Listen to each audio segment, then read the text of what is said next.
Bismillahirrahmanirrahim. Assalamualaikum warahmatullahi wabarakatuh.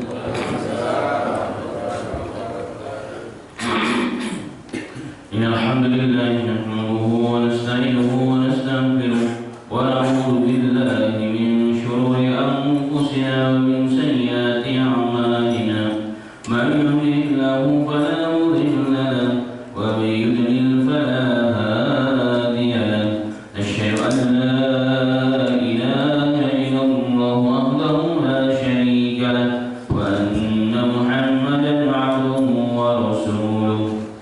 Allahumma salli wa sallim ala Muhammadin sallallahu alaihi wasallam wa ala alihi wa ashabihi tayyibin wa tahirin wa man sanna bi sunnatihi ila yaumiddin. Ya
Bahasan kita pada pagi yang berbahagia ini insyaallah kita akan membahas lanjutan dari bahasan sebelumnya.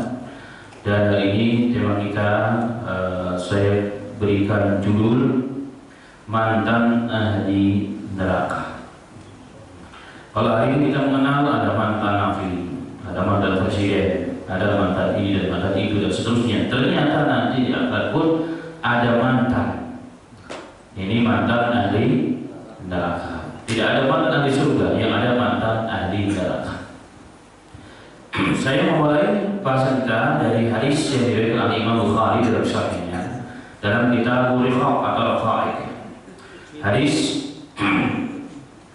dengan sanadnya Imam Allah Taala meriwayatkan kepada Anas bin Malik radhiyallahu anhu, an Nabi sallallahu alaihi wasallam qala, yakhruju qaum minan nar ba'dama massahum minha syarrun fayadkhuluna al-jannata ويسميهم أهل الجنة الجهنميين.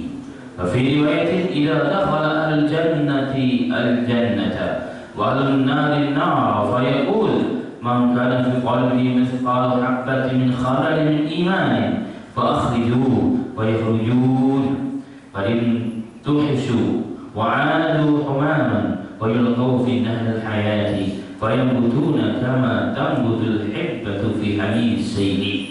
وقال صلى الله عليه وسلم ألم تروا أنها تنبت الصفراء ملتوية. Al-Imam Al Ta'ala meriwayatkan hadis dengan sanadnya kepada Anas bin Malik radhiyallahu anhu dari Nabi Muhammad sallallahu alaihi wasallam. Sallallahu alaihi wasallam bersabda, yakhruju qaumun minan nari. Nanti kelak pada hari kiamat, setelah ahli surga masuk ke dalam surga, ahli neraka masuk ke dalam neraka, maka Allah Subhanahu wa Ta'ala akan mengeluarkan sebagian kaum dari api neraka, sebagian kaum dari api neraka. Ba'dama massahum minha syar'un, mereka dibakar di dalam api neraka. Setelah mereka dibakar di dalam api neraka, jadi bentuknya bagaimana kalau orang dibakar? Hitam legam, sebagaimana arang dibakar di dalam api neraka. Dibakar di dunia pun hitam legam, apalagi api neraka. Panas dunia yang paling panas dikumpulkan menjadi satu dikali 70 kali, itu panasnya api neraka. Jadi ketika orang dikeluarkan dari api neraka, sudah dipastikan bentuk mereka seperti arang. Maka Nabi Muhammad SAW mengatakan, yakhruju qaumun minan nari ba'dama massahum minha syaf'un. Akan dikeluarkan satu kaum dari api neraka setelah ahli neraka masuk neraka. Surga dikeluarkan dari sebagian ahli neraka. Siapa mereka yang dikeluarkan dari neraka? Sudah dipastikan mereka adalah orang-orang muslim. Tidak mungkin orang-orang kafir. Mereka pasti orang muslim. Karena dalam hadis yang lain, sekecil zarrah pun dalam hatinya iman, pernah beriman kepada Allah Subhanahu wa taala, maka akan ada masanya dia dikeluarkan dari api neraka. Berapa lama Allah alam, semua tergantung kepada masya Allah, kehendak Allah Subhanahu wa taala yang berujung kepada sebab dosa-dosa yang dilakukan oleh hamba-hamba tersebut. Semakin banyak dosanya, semakin banyak maksiat yang dilakukan, semakin nginep lama di dalam api neraka, semakin lama transitnya di dalam api neraka. Na'udzubillahi min dzalik. Maka mereka orang-orang muslim yang akan dikeluarkan oleh Allah dari api neraka. Sehingga saat orang-orang Islam masuk ke dalam neraka, orang-orang pelaku dosa, khusus dari kalangan orang-orang kafir. Orang-orang kafir adalah orang-orang yang mati dalam kondisi tidak beriman kepada Allah dan Rasul. Itu namanya orang kafir. Itu istilah Quran, orang kafir. Dimana kalimat ini pernah mencoba digoreng kalimat ini sehingga seakan-akan kalimat kafir adalah kalimat celaan. Bukan. Yes, kalimat kafir adalah kalimat yang diistilahkan oleh Rabbina Allah Ta'ala, dan kalimat yang paling berada dan paling sopan dan paling berhak. Kalimat kafir itu adalah istilah untuk orang yang tidak beriman.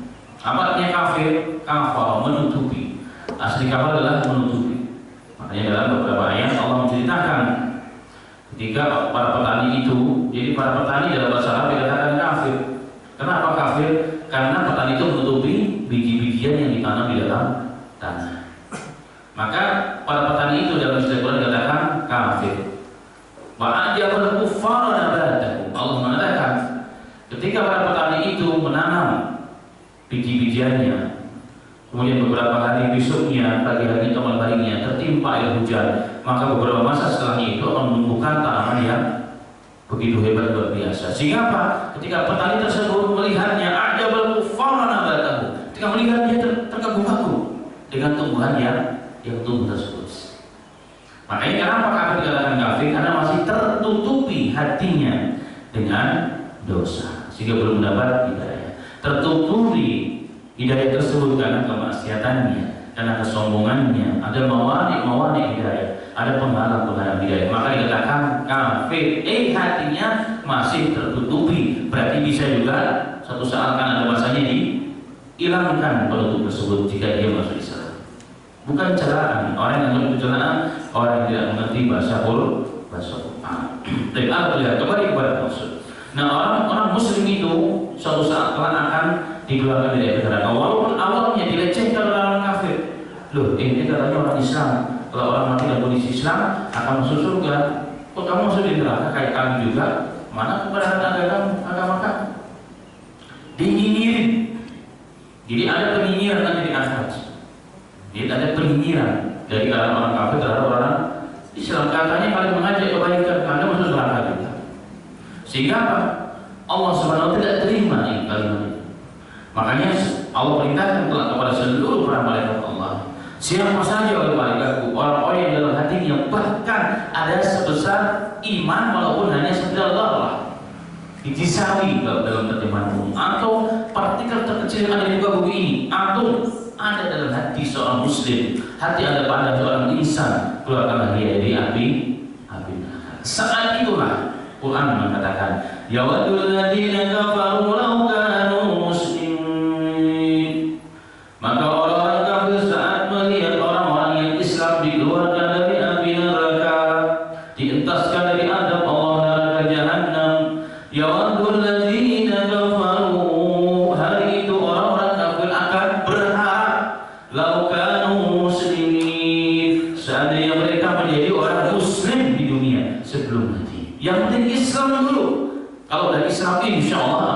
dari api neraka suatu saat nanti. Quran mengatakan demikian. Jadi akan ada penyesalan dari orang-orang kafir. Oh, kenapa dahulu saya salah teman, saya salah sehingga saya murtad dari Islam, meninggalkan Islam. Na'udzubillahi min dzalika. Nah, orang-orang yang keluar dari api neraka ini, kata Rasulullah SAW, ba'dama massahum minha syaf'un, setelah mereka dibakar dalam api neraka, dan jelas bentuknya hitam, lega, kuning hijau-hijauan setelah. Yes, hitam lega. Fayadkhuluna al-jannata, kemudian mereka dimasukkan oleh Allah ke dalam surga Allah Ta'ala. Fayusammihim al-jannati al-jahannamiyyin, maka ketika orang-orang yang mantan neraka ini masuk ke dalam surga, maka ketika bertemu dengan orang-orang ahli surga, maka ahli surga menjuluki mereka sebagai al-jahannamiyyin, mantan ahli neraka. Jadi masih untung Pak mantan ahli neraka. Kenapa? Berarti ada harapan hidup bahagia, walaupun setelah sekian lama dia mampir transit terlebih dahulu di dalam nerakanya Allah Subhanahu wa Ta'ala. Allah dalam hadis yang lain Rasulullah SAW mengatakan, "Idza dakhala ahlul jannati jannata", apabila telah dimasukkan ahli surga ke dalam surga, wa ahlun nari nar, dan ahli neraka ke dalam neraka. Yaqul,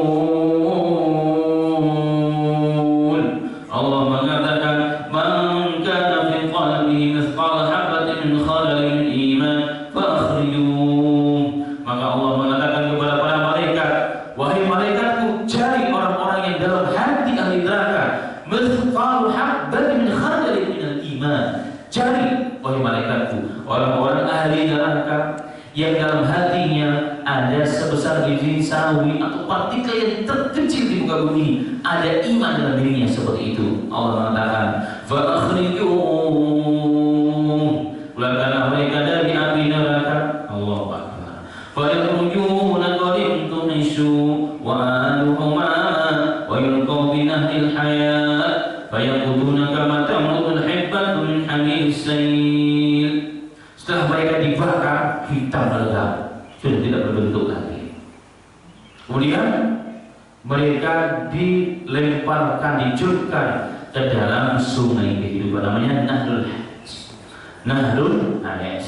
Allah memerintahkan kepada mereka untuk mengambil mereka yang ada imannya, walaupun sudah hitam legam kebakar, dimasukkan ke dalam sungai kehidupan. Bless.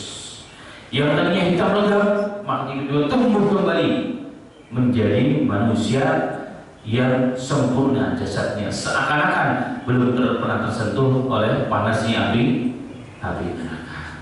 Kemudian Rasulullah mengatakan, "Falyamutuna kama tambutu hibbatu hamis sayl." Tiba-tiba mereka tumbuh kembali normal sebagaimana biji-bijian yang berada di pinggiran sungai yang sebelumnya di lumpur pinggiran sungai yang sebelumnya terjadi banjir. Maka beberapa masa kemudian akan tumbuhlah biji tersebut menjadi pepohonan tumbuhan yang hebat. Begitulah gambaran yang Rasulullah SAW sifati bagi orang-orang yang pernah masuk ke dalam neraka. Kemudian ma'asyiral muslimin rahimani wa rahimakumullah, Al-Imam Ibnu Hajar Asqalani membahas tentang bab ini, bahkan beliau mensyarah ini dengan syarah yang cukup rumit dan cukup panjang. Beliau mengatakan al-jahannamiyun atau jahannamiyin itu nisbah atau ada keterikatan. Nisbah itu keterikatan kepada apa? Neraka. Kenapa kita neraka? Karena dia pernah tinggal di dalam neraka. Maka orang yang pernah tinggal di dalam neraka disebut jahannami. Kalau banyak nama jahannamiyun atau jahannami. Sebagaimana orang-orang Indonesia, jika di luar negeri tinggal lahir besar Indonesia, mau di luar negeri, maka biasanya orang-orang manggil ya Indonesia atau ya Indonesiun, wahai orang-orang Indonesia. Ada nisbah. Maka banyak terkenal dalam ulama kita. Akhirnya itu sebenarnya bukan namanya, tapi itu nisbah. Seperti Imam Nawawi yang menulis kitab Riyadhus Shalihin yang pertama itu, Syarah Minhaj, Syarah Muslim dan seterusnya. Beliau namanya bukan Nawawi. Nawawi itu nisbah kepada tempat Nawa yang ada di wilayah Palestina sana. Nawaw jadi Nawawi. Kenapa? Nisbah ada kaitannya dengan satu tempat. Nah, kalau saya di luar negeri waktu masih belajar di luar negeri dipanggil Muhammad Amin Indonesia karena Muhammad Amin banyak. Tapi kalau untuk membedakan antara fulan dengan fulan maka ditambahkan Indonesia, orang Indonesia. Muhammad Amin Indonesia, Malaysia, Saudi, Pakistani, Afrika dan seterusnya. Itu nisbah dalam bahasa. Begitulah kata ulama. Maka orang-orang yang pernah tinggal di dalam neraka itu dinamakan al-jahannami atau jahannamiyun, yaitu nisbah karena dia pernah tinggal di dalam neraka jahannam. Kemudian innallaha a'taqahum min jahannami. Maka ulama mengatakan kemudian Allah membebaskan, memerdekakan dia, mengentaskan dia dari api neraka, kemudian dimasukkan ke dalam surga. Maka masih ada tanda jahannam dengan laqab tersebut. Kemudian dikatakan syafa'un, istilah mereka dibakar. Kalau dibakar itu kata ulama, kata Imam Ibnu Hajar Al-Asqalani, berubah warnanya menjadi sawat, menjadi hitam, atau zurqah, sofa, atau hitam legam kemerah-merahan sedikit. Karena saking hitamnya, saking lamanya. Kita bayangkan saja kayu yang dibakar pada api. Setelah beberapa jam kemudian kita lihat apa yang terjadi kira-kira kayu tersebut yang tadinya besar, yang tadinya warnanya mungkin kekuning-kuningan, kemerah-merahan menjadi hitam lagi, menjadi arang. Dalam beberapa ulama. Begitulah orang-orang yang pernah dibakar dalam api neraka. Jadi walaupun kalau di dalam api neraka dibakar menjadi arang, kemudian kembalikan lagi Allah dibakar lagi, kembalikan lagi, tidak ada ujung dan pangkalnya. Nah, tapi orang-orang yang akan dimasukkan dalam surga hitam lagi udah diambil oleh Allah Ta'ala, dimasukkan dalam nahrul hayat, dalam sungai kehidupan. Bagaimana bentuk kehidupan Allah Ta'ala bersama?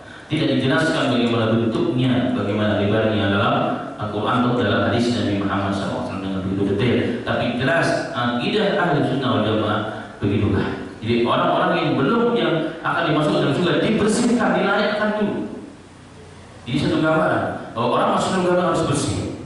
Bersih apa? Bersih dari dosa, bersih dari maksiat, bersih hatinya, baru pantas masuk dalam surga.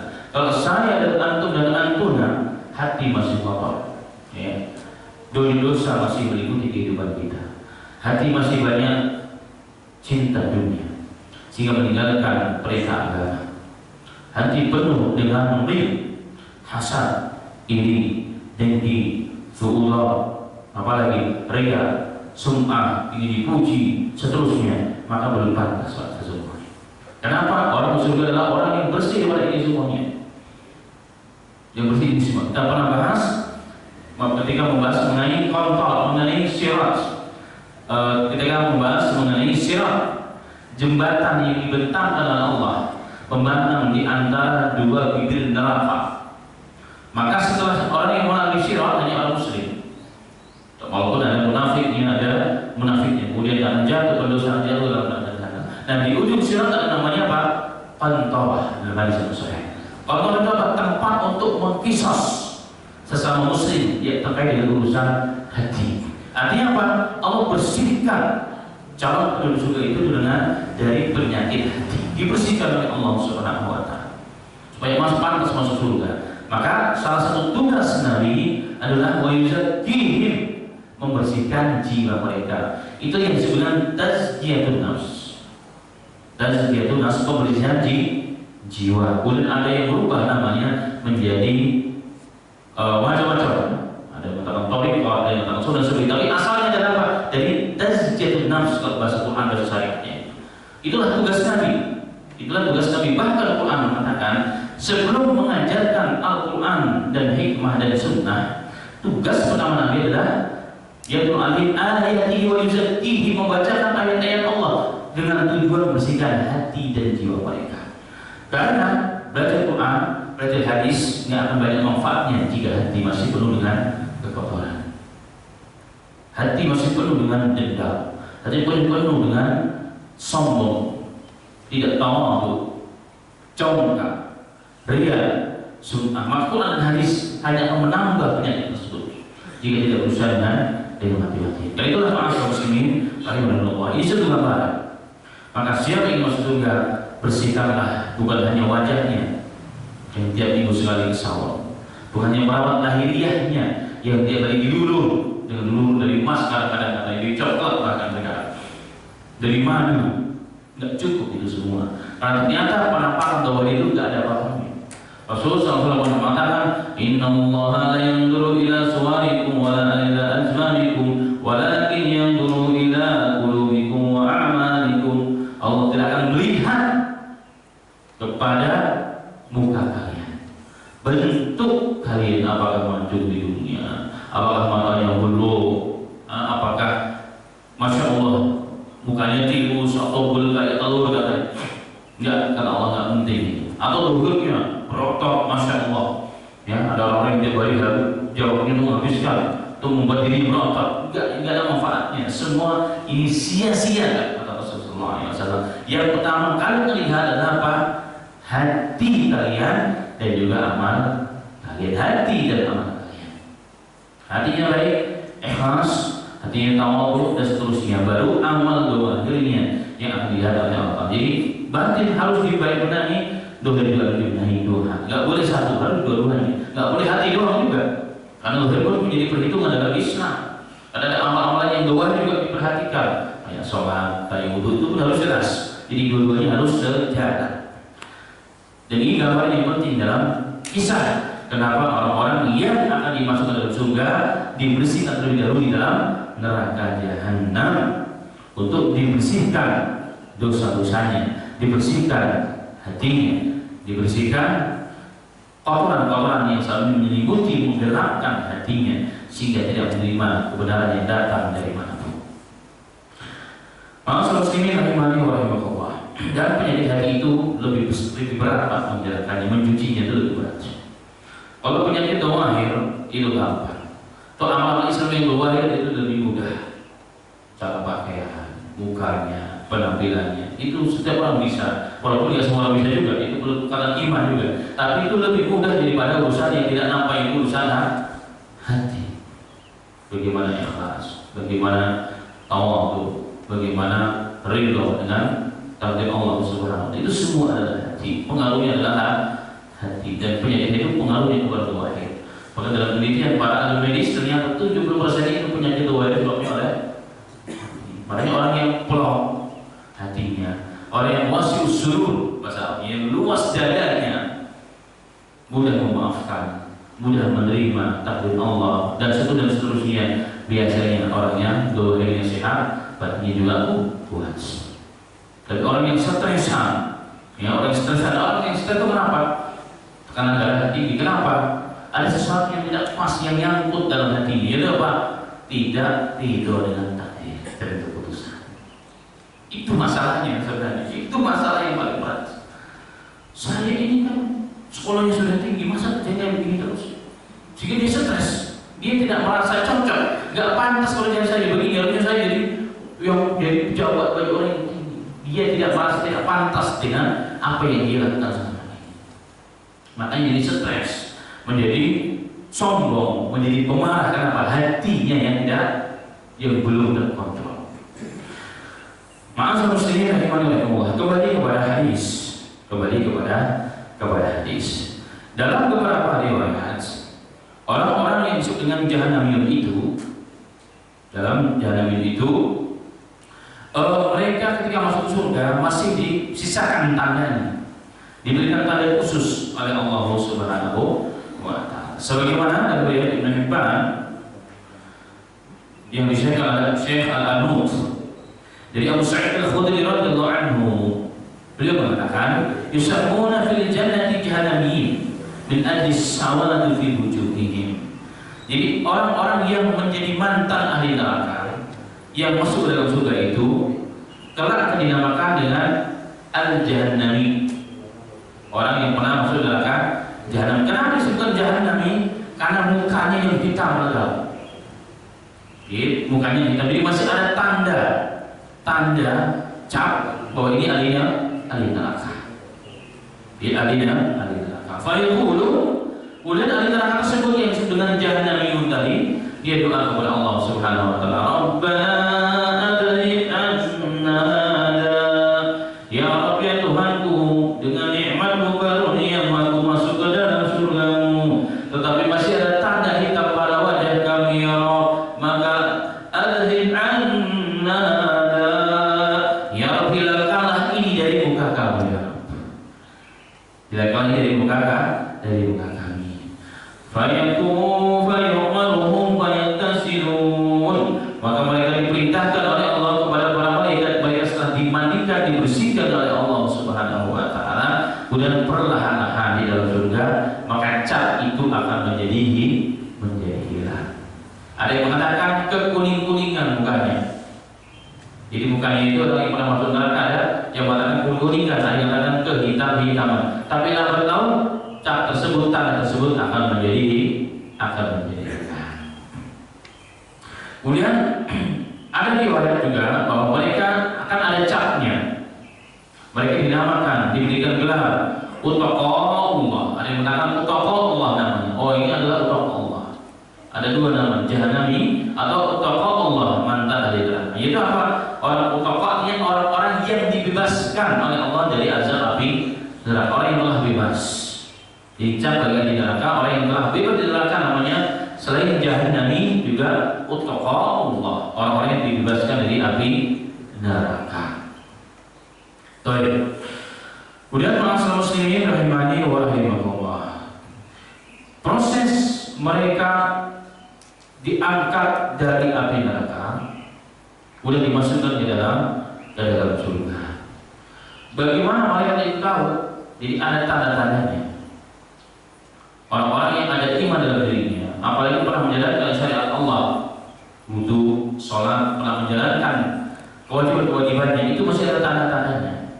Karena Nabi Muhammad SAW mengatakan bahwa dalam hadis Sahih Bukhari dan Muslim, bekas orang menjalankan ibadah itu, bekas atharul faraid, bekas orang menjalankan ibadah itu, mungkin sholat, mungkin perang, terluka dan seterusnya. Pokoknya bekas-bekas yang ada yang nampak pada diri seorang manusia itu, bekas dari efek dari menjalankan agama syariat itu, maka tidak akan terlelap api. Tidak terlelap api. Sebagaimana bekas wudu orang itu yang akan membedakan kelak antara umatnya Rasulullah dengan umat-umat yang tidak beriman adalah bekas air wudu tersebut di padang mahsyar. Bekas air wudu tersebut akan bercahaya. Begitu juga bekas-bekas yang kita lakukan, asal yang otomatis akan ada pada seseorang menjalankan ibadah, contohnya sholat. Saking lamanya sujud, saking lamanya ruku, saking lamanya berdiri, kakinya pecah-pecah, kakinya ada sedikit kasar, mukanya akan menjadi sedikit hitam-hitam. Itu nggak bisa dihindari. Apalagi orang yang semakin besar badannya, biasa semakin besar badannya semakin berat, maka otomatis akan ada tanda itu, nggak bisa enggak. Nah, bekas-bekas begini ternyata nanti di akhiratnya Allah Subhanahu wa taala akan menjadi sebab tanda orang tersebut adalah orang yang beriman sebenarnya. Jadi tanda orang ini beriman. Maka dengan tanda-tanda itulah mereka akan dientaskan oleh Allah dalam surganya Allah Subhanahu wa taala. Nah, proses pengentasan, pengambilan itu ada beberapa cara. Yang pertama adalah dari syafaat.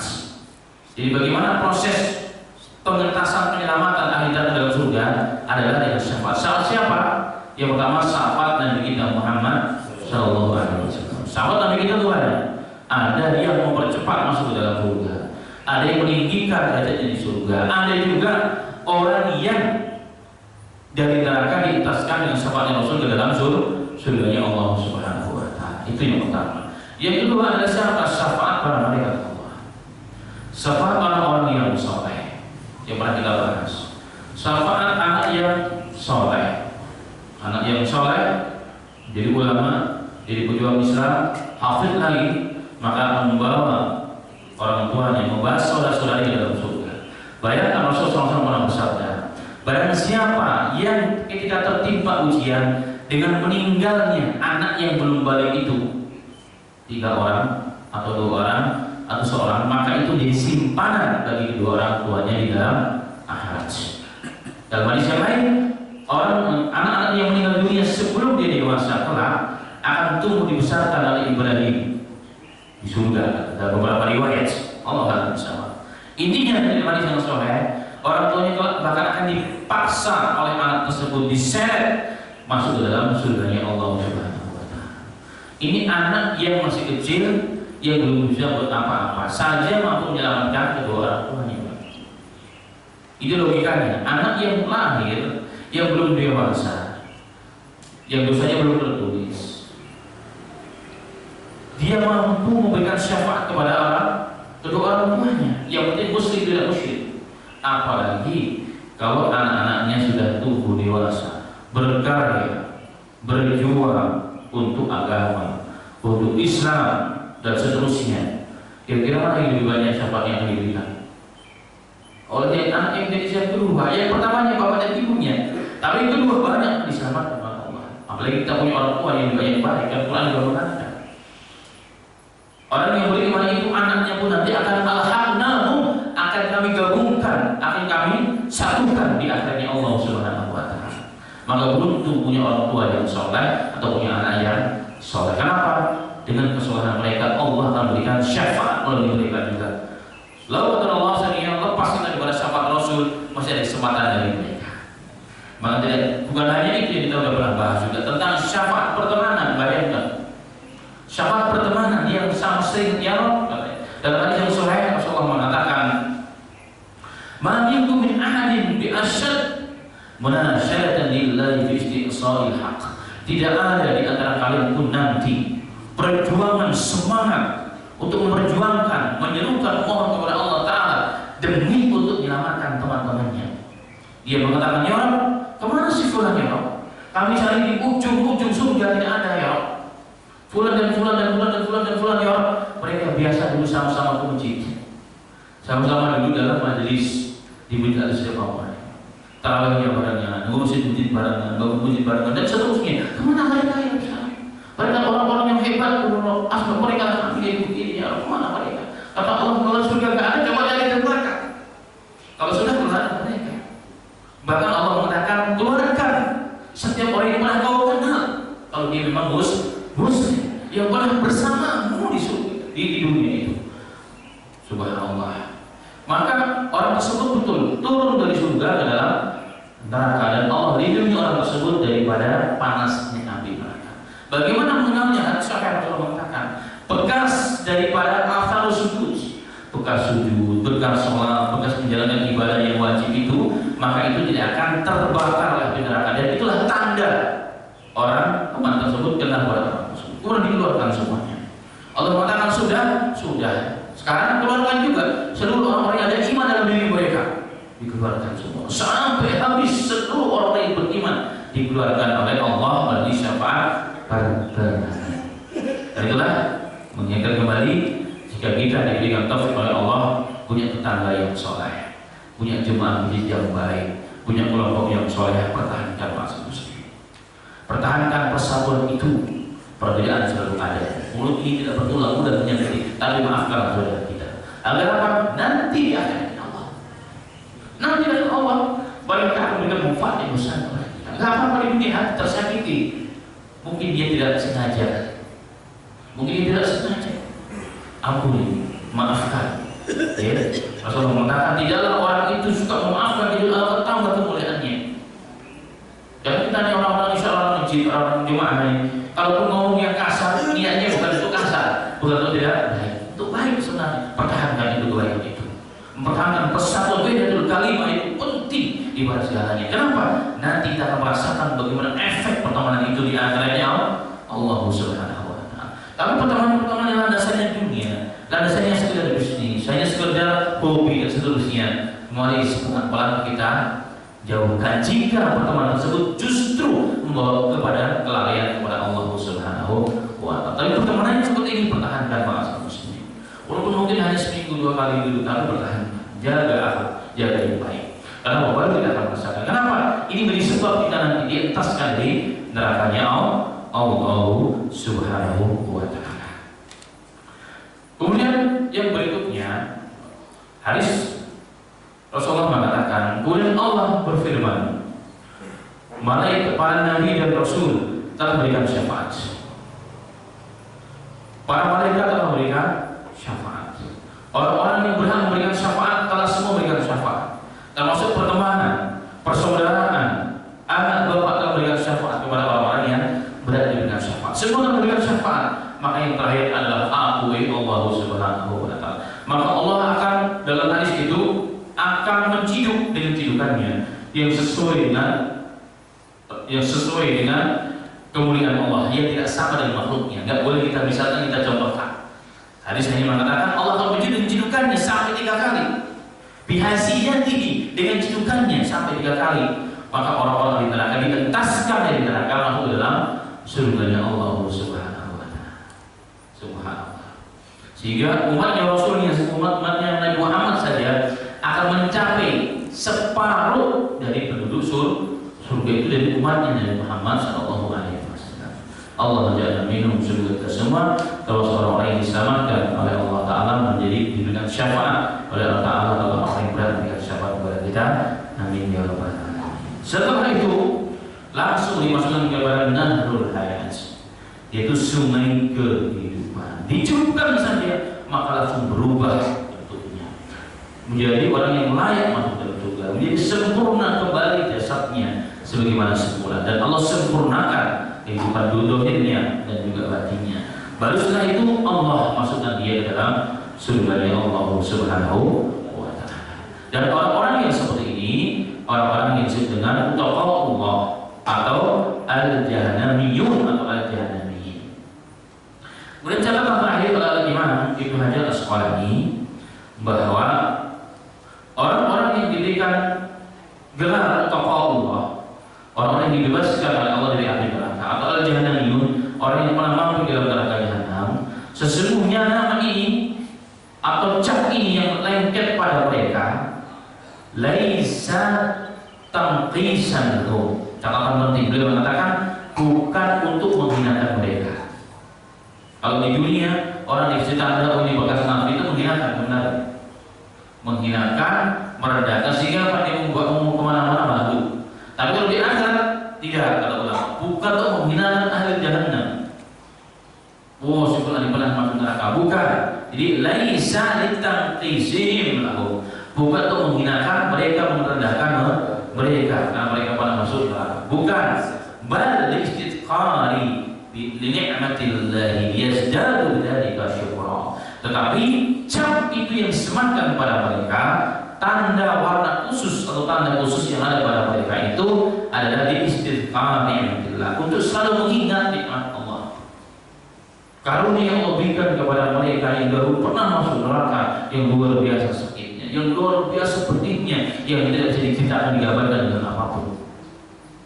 Jadi yang pertama, selalu teringat nikmat itu. Kemudian apa hasil dari nikmat tersebut? Liyazdadu bidzalika syukra. Dengan demikian akan selalu bersyukur, bertambah syukurlah dia. Terima kasihnya dia kepada Allah Subhanahu wa Ta'ala, Allah Azza wa Jalla yang telah memberikan nikmat kepada mereka. Nah, ini intinya. Kenapa diberikan cap gelar seperti itu? Untuk selalu ingat dengan nikmat tersebut agar dia semakin bertambah syukurnya kepada Allah Subhanahu wa Ta'ala. Maka setelah itu dimaksud juga jatahnya sesuai dengan kapnya masing-masing. Bahkan hadis yang sahih, orang yang terakhir masuk surga, jadi orang yang disebut dengan al-jahannami, yang paling terakhir siapa dia? Allah Alam Syarah, yang mungkin imannya paling kecil, tersekian ribu tahun atau bahkan sekian triliun tahun mungkin bisa jadi, dengan kuasa Allah Ta'ala di neraka, dia pun akan dibersihkan dahulu di dalam sungai kehidupan. Bahkan setelah itu diberikan dia 10 kali besar itu dunia raja dengan untuk satu penguasa dunia ini, luar biasa. Kali 10, gimana kira-kira? Bos di Indonesia saja sudah bangganya luar biasa, apalagi menjadi raja seluruh dunia. Kali 10 itu gedenya. Subhanallah. Tapi jangan takut, sampai bukan di sana nggak ada mobil, ada lebih canggih pada mobil, ya kan? Lebih hebat daripada mobil. Kehidupannya super mega canggih. Jangan dilihat dunia ini dulu super mega canggih. Bahkan badan kita pun telah menjadi besar dan tinggi, lebarnya 2 sampai 4 meter. Begini, Pak. Ini berapa di pintu? Pintu ini berapa Pak lebarnya? 1,5 meter ya? Kali 2 itu badan di surga. Tingginya berapa? 60 hasta, 30 meter. Seperti menara yang tinggi keluar. Gede-gedenya apa di surga atau jika masuk dalam surganya. Maka pesan terakhir daripada apa yang kita bahas, maka pertahankanlah maksud muslim. Mari kita berusaha sekuat tenaga menjadikan diri kita berkualitas imannya dan amalnya dan akidahnya dan seterusnya. Dan jangan pertahankanlah, jangan pernah menggalikan akidah ini, Islam ini, nikmat Allah hidayah ini dengan apapun, walaupun terpaksa. Dalam hadis wa in qut'ta, walaupun kau akan dimutilasi, wa in hurikta, walaupun kau akan dibakar, pertahankan mati dalam kondisi Islam dan iman. Kenapa? Walaupun kita masuk neraka ada kesempatan insya Allah masuk ke dalam surganya Allah Ta'ala. Tapi kalau kita akhir hayat justru kita murtad, kita gadaikan iman dan Islam kita, yang kita perjuangkan sekian lama, maka tidak ada harapan untuk masuk ke dalam surganya Allah Ta'ala. Na'udzubillahi min dzalik. Kita bersama. Supaya untuk bangsa ini agar generasi setelah kita menjadi muslim, jangan biarkan orang-orang hidup tanpa agama, apalagi tanpa ketuhanan. Itu adalah satu pemberontakan yang besar, kemunduran yang luar biasa, kerusakan akhlak, mental dan juga akidah yang harus kita jaga bersama dan kita perjuangkan dan kita bersama. Demikian yang disampaikan pada pagi yang berbagi ini, semoga bermanfaat, menambah ilmu pengetahuan dan menambah semangat motivasi jika iman kita bersama. Kalau yaitu Hima ibu wa yarda wa alhamdulillah amin. Saya kembalikan dulu kepada pembaca Fadil Tauhid Bersyukur. Jazakumullah khairan Ustaz atas penjelasannya Ustaz. Bagi Bapak dan Ibu yang ada pertanyaan, dipersilakan.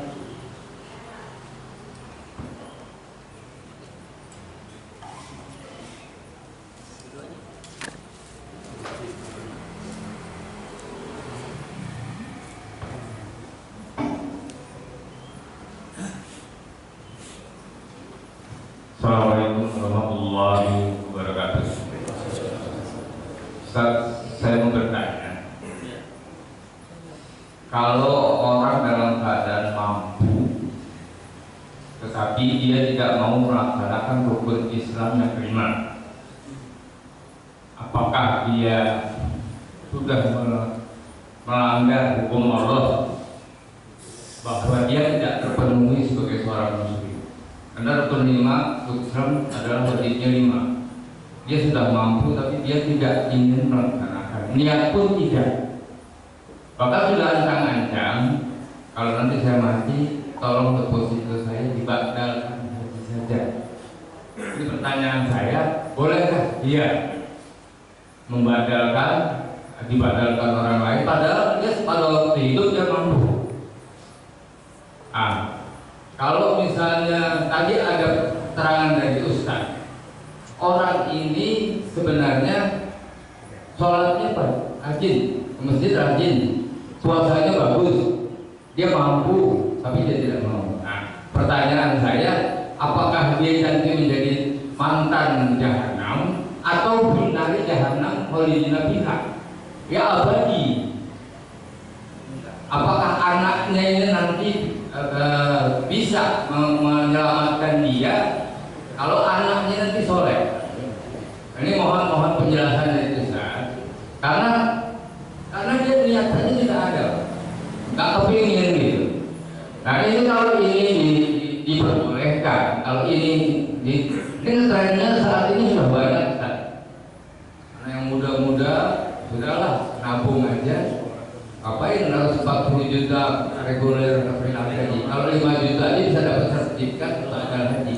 Jadi mohon penjelasan dari Ustaz bahwa penegasan untuk orang yang seperti ini hukumnya bagaimana? Dalam satu hadis Rasul sudah memberi ancaman keras, apabila kau dalam keadaan mampu tapi kau tidak mau melaksanakannya, maka kau boleh memilih mati, baik secara Yahudi, Majusi atau Nasrani. Jadi mohon penjelasan dari Ustaz terhadap orang ini, apakah dia menjadi non muslim atau hanya orang yang berdosa saja? Mohon penjelasan dari Ustaz. Assalamualaikum warahmatullahi wabarakatuh.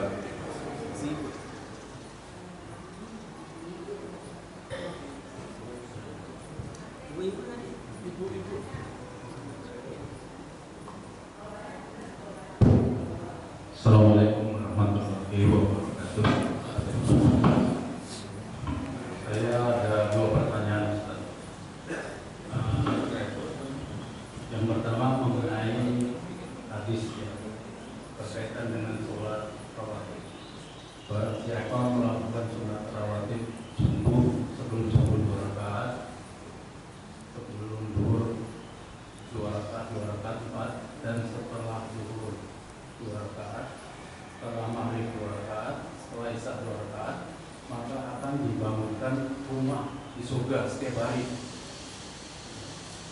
Pertanyaan saya, kalau orangnya mampir ke neraka dulu, bagaimana ini korelasinya dengan ini? Kemudian yang kedua, mengenai tanda-tanda orang yang beriman tapi masuk ke dalam neraka jahanam. Sekali dari bekas-bekas sholat dia, mungkin puasa dia, sedekah dia kan ada. Tapi orang ini munafik. Munafik adalah orang-orang yang paling dalam di 7 tingkatan neraka dia paling bawah. Tapi dia pernah mengakui adanya Allah SWT sebagai penguasa. Jadi bagaimana nasibnya orang munafik yang pernah beriman, ada rasa iman kepada Allah SWT. Ada itu aja pertanyaan saya. Assalamualaikum warahmatullahi wabarakatuh.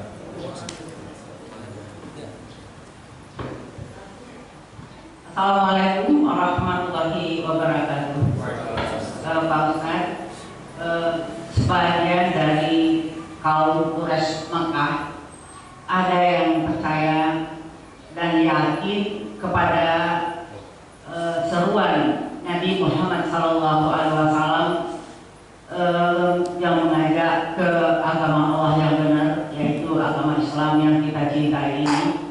Tapi imannya ini mereka sembunyikan atau tidak dikemukakan karena mereka masih sangat menghormati atau menakuti pemuka-pemuka daripada kaum Quraisy itu sendiri.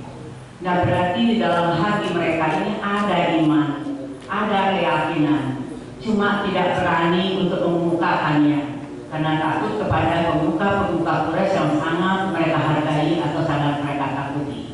Apakah yang seperti ini, manusia seperti ini juga nanti termasuk yang dicari oleh malaikat sesuai perintah Allah Subhanahu wa taala dan untuk diangkat dari neraka walaupun mereka masih dalam kemusyrikan. Terima kasih Pak Ustaz. Wassalamualaikum warahmatullahi wabarakatuh. Alhamdulillah. Pertanyaan yang pertama terkait orang yang mampu untuk melaksanakan ibadah haji tetapi tidak menjalankannya. Itu 2 hal. Jadi ulama fikih menerapkan 2 tafsirnya itu. Pertama, jika ada seorang yang mampu dengan segala syarat-syaratnya, karena haji kan mampu 2, harta tidak cukup, hartanya harus halal juga. Jangan-jangan orang yang tidak terkait ternyata kenapa dia nggak haji, dia pun nggak berani karena dia tahu hartanya dia halal. Bisa jadi, tidak harus. Tapi kalau seandainya seluruh syarat-syaratnya itu terpenuhi dan dia tidak mengaji, masuk pada 2 hal. Karena dia malas, karena dia belum ada niat, maka dia terkena dosa besar.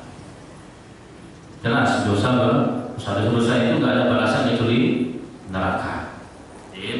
Tapi dia masih muslim. Sama halnya orang yang mampu sholat 5 waktu, tapi dia nggak mau menjalankan, padahal dia mampu, nggak ada halangan karena lemah iman, karena malas.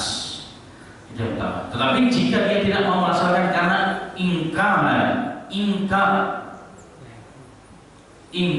tidak percaya, tidak beriman, hukumnya kufrun bi ittifaqil ulama, maka dia kafir secara hukum Islam, walaupun hisabnya Allah yang menghisab. Allah yang maha tahu.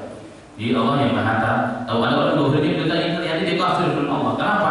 Pasal ini urusan hati adalah Allah yang maha tahu. Kayak niat kan hati, itu tanya di hati. Jadi orang nggak bisa mengatakan apapun, nggak ada niat sama sekali, nggak bisa. Kenapa? Ini urusan hati. Yes. Jadi intinya kalau dia mampu dengan segala syarat yang disyaratkan oleh Islam dan tidak menjalankan karena malas, karena takut habis uangnya, dia dosa besar, maka rukun Islamnya gugur berarti. tapi dia masih muslim, maka neraka jahanam. Dan insya Allah kalau dia masih muslim sampai akhir hayat tidak murtad, dia akan menjadi satu di antaranya jahanam. Jika dia kufur dalam arti yang tadi, ingkar betul, jadi munafik i'tiqadi itu namanya. Jadi memang dia mungkin dia sholat, bahkan dia mungkin haji juga, tapi dia ingkar seseorangnya dengan amalan itu. Dia nggak percaya, maka dia kafir, lalu bisa. Bagaimana di akhirat itu urusan Allah. Kalau dianggap dia masih kategori muslim dan dimasuk ke dalam itu, tapi kalau Allah enggak, ya mungkin masih masuk. Maka itu urusan Allah Subhanahu wa Ta'ala. Nah, pertanyaan kedua terkait mengenai orang-orang yang masuk ke neraka, padahal Rasulullah pernah berjanji dari hadis Ummu Habibah, hadis yang sahih. Barang siapa menghafal yang menjaga 12 sholat rawatib, yaitu 12 rakaat qobliyah dan ba'diyah, salat rawatib, maka akan dibangunkan satu bangunan di surganya Allah Subhanahu wa Ta'ala. Insya kalau dia memang benar menjalankan ini, insya Allah akan masuk menempati janji itu. Walaupun seandainya dia sempat mampir dulu ke dalam neraka, kenapa? Karena dosa yang besar mungkin. Kita ini kan orang-orang yang baik doanya kita, tapi urusan hati Allah yang tahu. Oh Ustaz tua kelihatannya soleh, kelihatannya wali Allah, tapi hatinya hancur, hatinya rusak, bunuh dendam, bunuh diri, nggak ridho, congkak, sombong, semua nggak ada yang tahu kan? Itu urusan Allah Subhanahu wa Ta'ala.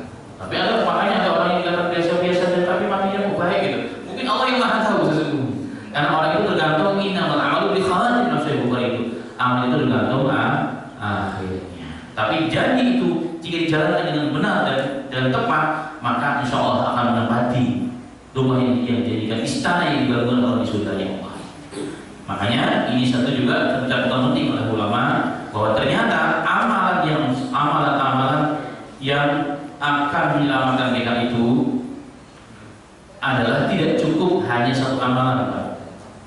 Artinya begini, pokoknya jaga salat 12 rawatib dengan benar, istiqomah masuk surga. Betul. Tetapi yang lain harus dijaga juga. Ini kan perkara yang sunnah, yang wajib juga harus dijaga yang 5 waktu itu. Jangan gara-gara menjaga yang 12 yang 5 waktu ditinggalkan. Ini juga masalah ini. Kenapa Rasulullah mengatakan sesungguhnya amalan yang pertama kali innama yuhasabu yaumil qiyamah awwal ma yuhasabu yaumil qiyamah as-shalah. Yang pertama kali dihisab oleh Allah dari urusan hamba-hambanya. Kewajiban hamba dengan Allah adalah urusan salat yang wajib. Salat yang wajib itu kalau benar maka akan diterima amalan semuanya. Termasuk yang sunnah-sunnah. Kalau enggak, dilihat dulu yang sunnah-sunnahnya, yang bisa menempel atau tidak. Makanya, kalau itulah maka ulama mengatakan kaidahnya, maka jangan sampai untuk menjaga perkara yang sunnah meninggalkan yang wajib. Kalau seandainya untuk menjaga yang wajib, yang sunnah keteteran, dimaafkan oleh Allah. Tapi jangan pernah meninggalkan yang wajib gara-gara menjaga yang sunnah, dia tertipu oleh syaitan. Satu contoh nih, pada sholat tarawih. Sholat tarawih itu yang syarat nampak. Demi itu menjaga sholat tarawih, wah jauh mencari tempat yang bagus, yang imannya masya Allah, yang jumlahnya banyak. Tapi yang misalnya selalunya sholat isya-nya nggak boleh berjamaah, dia tertipu oleh syaitan. Kenapa meninggalkan sholat yang wajib berjamaahnya apalagi di laki-laki gara-gara mengejar yang sunnah? Itu namanya tertipu oleh syaitan. Seandainya yang sunnah-sunnah itu agak sedikit telat karena menjaga yang wajib mungkin, apalagi menjaga jemaah supaya jangan sampai telat, maka ini kekurangan itu akan dijaga oleh Allah. Kayak di KM dengan orang sibuk urusan salat sunnah nggak sempat. Artinya menjaga agama atau menjaga perkara yang lebih besar, terpaksa tertinggalkan yang sunnah, maka dimaafkan oleh Allah. Dia tetap mendapat ganjaran sunnah itu.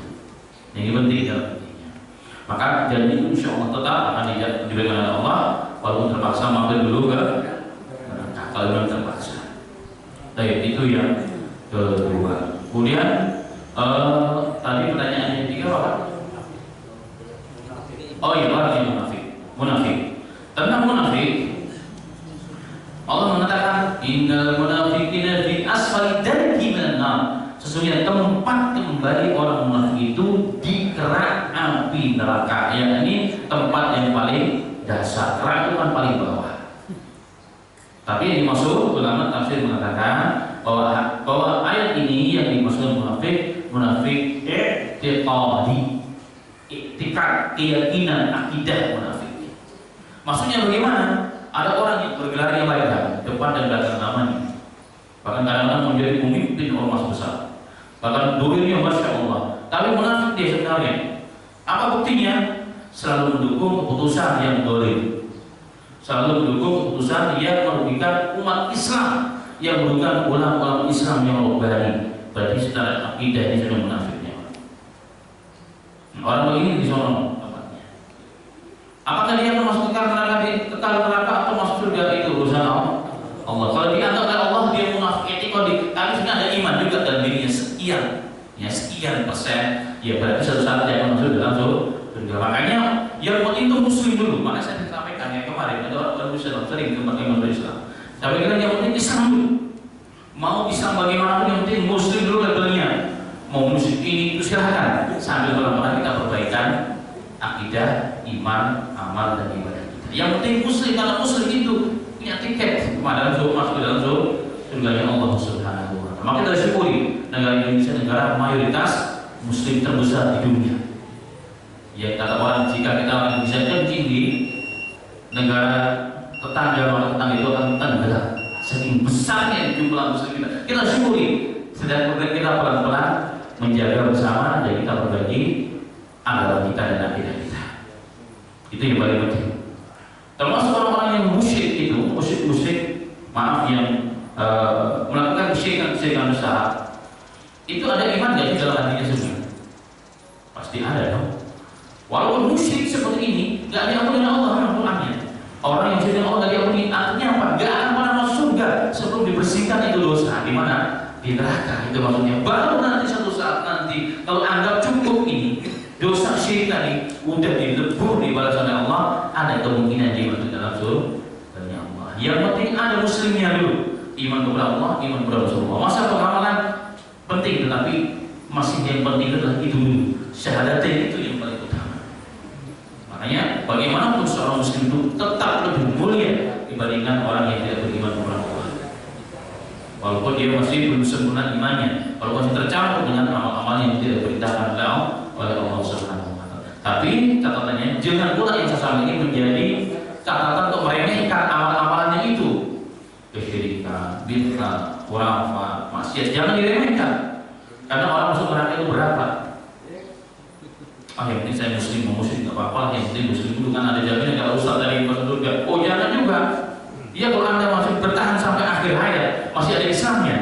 Kenapa Allah larang? Karena jangan-jangan kesini itu membawa betul orang menjadi kafir total. Dan ini tidak ada kemungkinan lagi masuk dalam surganya Allah Subhanahu wa taala. Ini artinya jangan dianggap remeh. Yaitu dosa itu jangan dianggap remeh. Kenapa? Orang masuk neraka dan tidak ada yang mampu masuk neraka. Bahkan serendah-rendah api neraka kata Rasulullah, orang berdiri di atas kedua sendal neraka. Kalau dia berdiri di atas kedua kakinya, di bawah kakinya itu yang ada cekungan di bawah telapak kaki kita itu diberikan kerikil, maka otaknya mendidih. Sehingga dia merasa dalam kitab Sahih lain Bukhari dan Muslim, dia mengatakan bahwa ini adalah sebesar-besar adab neraka. Dia merasakan itu adab yang paling pedih bagi penduduk neraka. Padahal kata Allah, innal ahwanu adab nar. Padahal itu adalah serendah-rendah adab api nerakanya Allah. Alhamdulillah.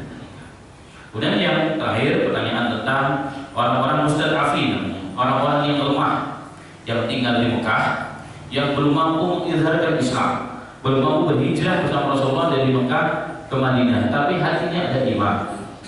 Kalau mustad'afin dalam arti mustad'afin gak mampu dalam arti yang sebenarnya. Dohir dan batin gak mampu, termasuk orang-orang yang dimanfaatkan oleh Allah Subhanahu wa taala. Orang-orang yang memang terpaksa gak bisa sama sekali secara lahiriah dan dohir dan lahiriah, bahkan batin juga, hanya batin yang bisa, gak bisa mengizharkan Islam. Tapi Allah Maha mengetahui iman mereka. Maka mereka termasuk orang-orang yang tidak dimaafkan oleh Allah Subhanahu wa taala. Bisa jadi juga mereka nggak mampir ke neraka. Karena memang ada udzur syar'i, udzur yang benar-benar syar'i. Contohnya seorang budak yang masuk Islam, tinggal di Mekah, dan tidak semua orang punya kemampuan. Seperti siapa? Seperti keluarganya Yasir bin Amr bin Yasir, keluarga budak tapi mengajarkan Islam sehingga ibunya terbunuh karena dia budak.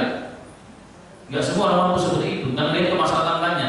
Kenapa dia berpikir kalau saya mati sekarang, padahal di belakang saya banyak keluarga saya nggak bisa berdakwah. Yang penting saya tuh walaupun mati dalam Islam, kan ada orang yang seperti itu berpikiran, saya bertahan mati-matian, yang penting saya Islam. Bagus, tapi kemaslahatan mana yang lebih banyak? Anda mati, Anda selamat, Anda hidup, Anda disiksa, Anda kurang bisa meninggalkan Islam, tapi di belakang Anda nanti ada kemungkinan masuk Islam. Mana yang lebih banyak kemaslahatan? Dan ini Allah yang Maha mengetahui. Termasuk orang-orang yang kena uzur berarti di akhirat. Tidak semua mereka masuk neraka atau jahanam. Bisa jadi mereka langsung direct dalam surganya Allah Subhanahu wa taala, dan itu ilmu Allah yang Maha mengetahui hal tersebut. Pertanyaan saya tambahkan, adakah orang-orang yang sebesar itu hari ini? Ada, Pak, tapi kita nggak tahu. Yang memang dalam kondisi terpaksa dalam makna yang betul berislam, terpaksa betul sehingga tidak mampu menjalankan Islam, tapi imannya Islam kuat, menangis dia kalau ingat itu. Bisa jadi mungkin teman-teman kita di mana? Di Uyghur mungkin. Tapi kan dia bisa hijrah zaman dulu gampang, sekarang nggak bisa hijrah begitu aja. Setiap perbatasan ada penjaganya, nggak bisa, sehingga betul nggak mampu dia. Bisa jadi mereka orang-orang yang secara tohir mereka nggak mampu menjalankan Islam dengan baik. Kenapa? Karena kondisi yang memaksa mereka seperti itu. Atau negara-negara lain di Syria dan seterusnya banyak orang yang seperti itu. Karena Syria negara Syiah hari ini, salah satu Syiah yang sangat kejam. Ya, bisa jadi orang Ahlussunnah yang diklaim sebagai pemberontak, itu Ahlussunnah menjawab. Itu diklaim sebagai pemberontak oleh mereka. Bisa jadi mereka terpaksa tidak menerikan Islam, tapi iman dan hati mereka masih kuat sebenarnya. Jadi itu urusan Allah Subhanahu wa taala. Makanya catatan terakhir, selagi kita masih bisa memperbaiki iman Islam kita dengan bebas, tidak ada paksaan, ya kan? Tidak ada yang menekan kita, maka gunakanlah kesempatan ini, nikmat ini dengan sebaik-baiknya. Karena Allah Maha Kuasa mampu merubah kondisi dunia ini lebih parah daripada sini, lebih parah daripada Uyghur, mampu dengan kuasa Allah. Jika kita tidak peduli, jika kita tidak empati dengan agama kita, sebuah hidup kita semuanya dan bangsa ini dan para pemimpin kita berikan hidayah kepada mereka sehingga mereka takut kepada Allah, akan membawa umatnya dan bangsa dan rakyatnya kepada Allah Taala, bukan sebaliknya kepada nerakanya Allah Subhanahu wa taala. Dan jika tidak berubah ya Allah, maka gantikan mereka dengan pemimpin-pemimpin yang saleh, pemimpin-pemimpin yang baik, pemimpin yang takut kepada Allah, yang peduli bangsa dan negara dan agamanya, dan menghormati ulama-ulamanya, memuliakan para tokoh-tokoh Islam, bukan menghinakan atau mengkriminalisasikan atau bahkan mengusir dari negara ini atau masukkan mereka dalam negaranya Allah Subhanahu wa taala. Amin ya rabbal alamin. Wa yakum demikian. Tidak cukup pertanyaan. Dan saya sekali ada pertanyaan saya yang bisa belum jawab. Tadi kalau yang kedua neraka jahanam, untuk menyelamatkan neraka jahanam kan bisa dibadalkan. Tadi yang pertanyaan dia lewat travel atau oleh anaknya yang soleh atau solehah. Pertanyaan saya yang kedua tadi. Ya, karena pertanyaannya berulang dan numpuk jadi satu ke satu. Ya. Ada melihat, ya. Boleh tidak? Ya, paham. Membadalkan haji itu boleh, tidak ada masalah. Apalagi dia tadi udah niat. Saya pesan saya berusaha haji dengan faktor yang kita nggak tahu, yang urusan hati itu. Tolong kalau saya mati badalkan haji dengan saya. Boleh, cara berpikir diperbolehkan. Tapi asal badal haji itu asalnya pertama, orang yang haji harus sudah haji. Itu syaratnya. Orang yang berangkat badal haji tersebut harus sudah haji. Contohnya saya anaknya, saya haji dulu, baru haji tahun berikutnya saya boleh membadalkan sama orang tua saya. Nah hari ini orang mau cari murah. Maaf Pak, maaf. Halo, halo Pak, maaf. Ya halo. Maaf. Yang kedua, itu syarat yang pertama. Yang kedua, hari ini orang mau cari gampang, cari mudah. Jadi ngasih 500 rial, nanti dapat sertifikat haji. Boleh atau boleh? Ya sahnya sah, tapi asalnya itu yang berhaji itu berangkat dari tempat orang yang dibadalkan. Contohnya di Tangerang sini atau di tempat ini, maka yang kita berikan sertifikat ini dari keluarga itu siapa saja siap untuk berdekatan, dia biayai sebagaimana haji biasa. Itu asalnya. Tapi dalam menghapus ya Pak, tadi lebih banyak tentu lebih sempurna. Kalau Anda menghasilkan haji sekedar haji yang silakan Anda kirim titip kepada ketua rombongan, karomnya atau ketua kloternya, Pak, saya dititip 500 rial, tolong Perhatikan saya, banyak kan di sana, saya biasa nangani itu di sana. Boleh misalnya, tapi ya pengorbanan itulah yang dilihat oleh Allah. Kalau ingin memaksimalkan, bukan hanya sekedar dapat level atau pendidikan hadis saja, ya kan dari tempat masing-masing. Itu asalnya dalam syariat Islam. Demikian, mohon maaf, semoga bermanfaat. Jazakallahu khairan atas jawaban-jawabannya dan materi pada pagi ini. Semoga Allah Subhanahu wa taala memberikan kesehatan dan keberkahan dalam kehidupan Ustaz dan kami. Baik, para jemaah, marilah kita tutup ta'al ini dengan baca alhamdulillah dan doa kafaratul majlis. Subhanallah wa bihamdika asyhadu an la ilaha illa anta astaghfiruka wa atubu ilaik. Wassalamualaikum warahmatullahi wabarakatuh.